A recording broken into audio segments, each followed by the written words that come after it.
guys, what's up? It's your girl, Tia. I'm so excited because today I am gonna be making my slow cooker chili. And you know, what I'm gonna do is I'm gonna make a huge batch and I'm gonna freeze it for later. And you know, that's like music to my ears. We all know when you have a newborn, you don't have much time on your hands.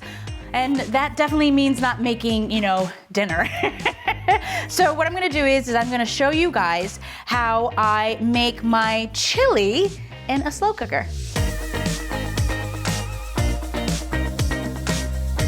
Before I put this in the slow cooker, I'm gonna brown my meat.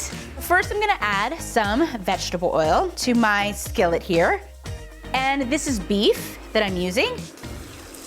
Aha! Hear that nice sizzle, sizzle, sizzle, sizzle. I'm gonna add some onions.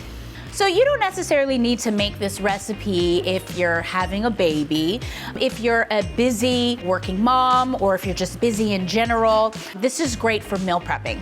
You know, when you have a baby, I find that some of your friends or even your family members, their first instinct is to bring you flowers. No, we don't want no flowers. Maybe a little, but we want food. We want something to eat. I'm telling you, I learned that with my son, Cree. I was like, oh my gosh, I am so hungry. And you know, you don't necessarily have, not necessarily, you really don't have time to be in the kitchen cooking for your family. And I'm telling you, that's all you want is just food. So if any of you guys out there who have friends who are, you know, expecting babies, this is like the perfect gift for them. And it's easy. Food! This is one of my favorite things about a slow cooker. It's just basically dumping everything in and stirring. So my beef is done. I'm gonna go ahead and dump that in first. And this smells so good. What I love about this is I'm gonna make this big batch and I'm gonna freeze it and enjoy it for later. Next up, some garlic.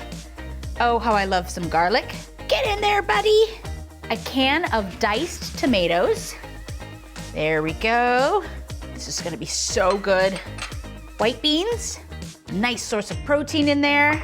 And my secret ingredient, vegetable juice, which is just gonna add lots and lots of flavor to this chili. Yummy, yummy, yummy. And some frozen corn.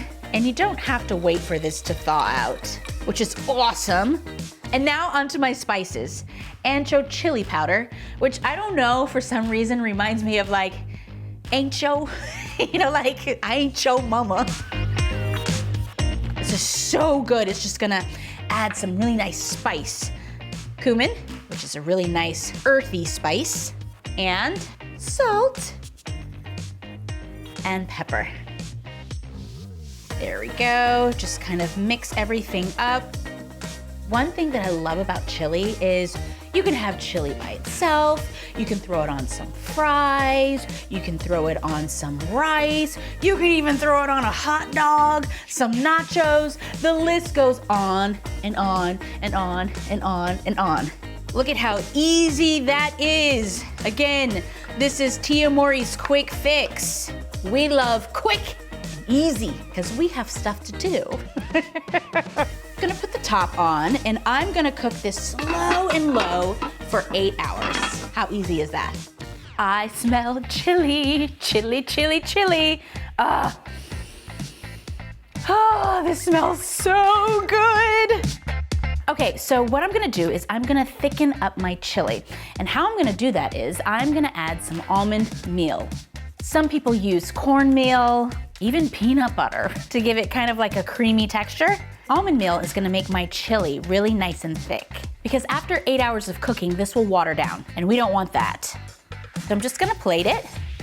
Look at that. This looks really nice and chunky. I love a nice chunky chili. I wanna see what's in my chili.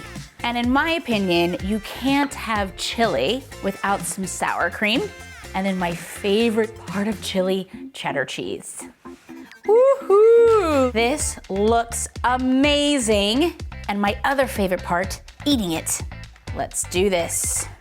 Get the chili in there with the cheese and the sour cream. Here we go.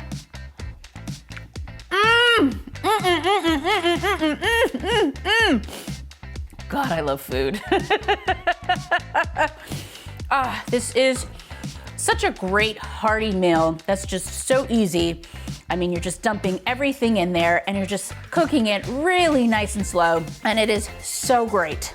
Now, if you were making this to freeze, here is how you would store it. I'm a big fan of these glass storage containers, mainly because you can basically take your chili to the freezer, and from the freezer, you can take it to the oven, and from the oven, you can take it to the table. So there's less mess, less cleanup. It's really easy. And not only that, I like the size of these because these are like single serving sizes, so you don't necessarily have to defrost the whole thing. This could just be for you and only you. There we go.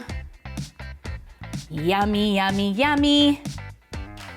I love these tops also because you know that they're airtight. There we go. I always like to label what I'm throwing in the freezer. That way you know how long it's been in there. And these will last in your freezer for 3 months. This chili is so good. I hope you guys enjoy my chili recipe, and make sure you hit that button, subscribe, and I'll see you next week.